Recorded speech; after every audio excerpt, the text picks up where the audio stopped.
So I'm really enjoying that new Black Myth Wukong game, the game that is supposed to be centered around and based off of the original story of Journey to the West, which a lot of people may or may not know is what Dragon Ball Z was inspired by, which is one of my favorite shows. Now, initially, I wasn't going to play the game because I was kind of having a little bit off feelings about it.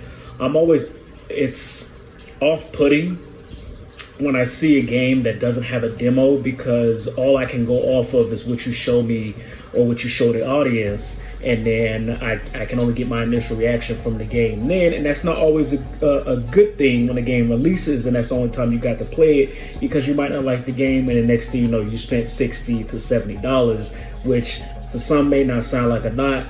To a lot of people that can carry you a long way, a week even. So I was watching somebody play it, and I was like, and I was watching somebody play it, and I heard them make a comment like, oh, this isn't good, and this reminds me why I like this other game. And I was like, that doesn't really sound too good, because I like the guy's opinion about the different types of games they play, especially the soul likes. And then last night I was watching somebody play it, and I was like, you know what? This game looks like something I would play.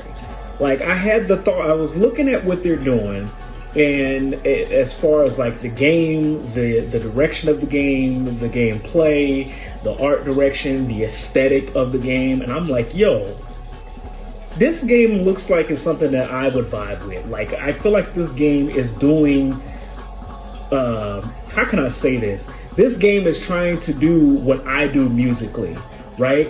And fuse and marry a bunch of things that you grew up with and things that inspired you, and make it in a way to it's as original as possible, even if it pulls inspiration from something that's widely popular, like a Souls-like or a different type of song and things like that. So I decided to give it a try. I really like this game. I fuck with this game.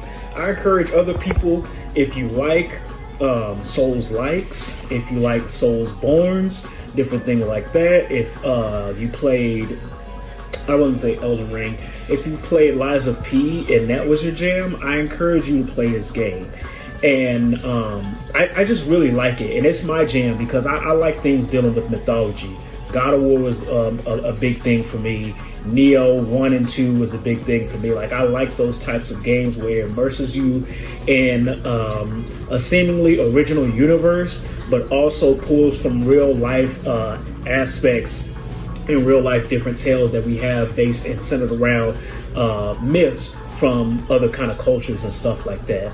And then a nice thing for me is, correct me if I'm wrong if you happen to know, but when you go into the journal entries and you read about the different enemies, all of these enemies are based off of different characters that were actually in the text for Journey to the West. So it's really nice reading that and seeing them put like historical fiction. That's what I'm trying to say. What I'm trying to talk about is trying to figure out what the fuck is it called. Historical fiction. I like seeing them put stuff in games like that, and it's based off of real world elements.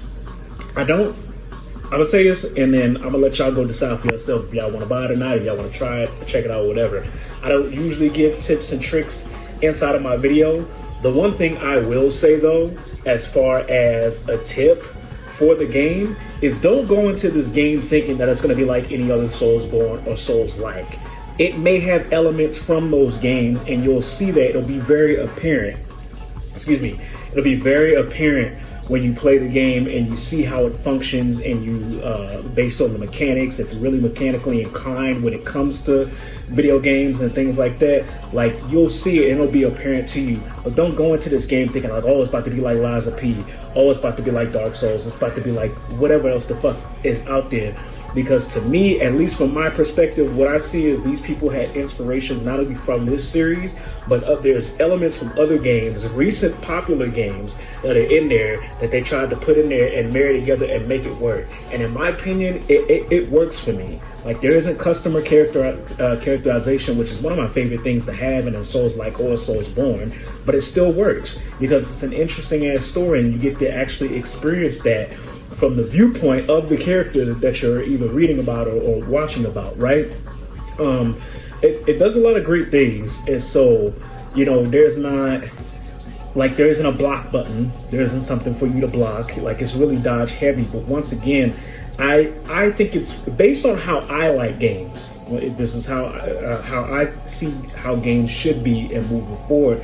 I think it's fluid enough, and I think it has enough original juice, for lack of a better term, to be given a shot and even worthy for Game of the Year based on whatever else the hell is coming out there. I think even over Dragon Ball, the new Dragon Ball that's coming out. So if you like games like that, please do give it a shot. Check that shit out for yourselves and let me know what y'all think. I'll see y'all on the next one.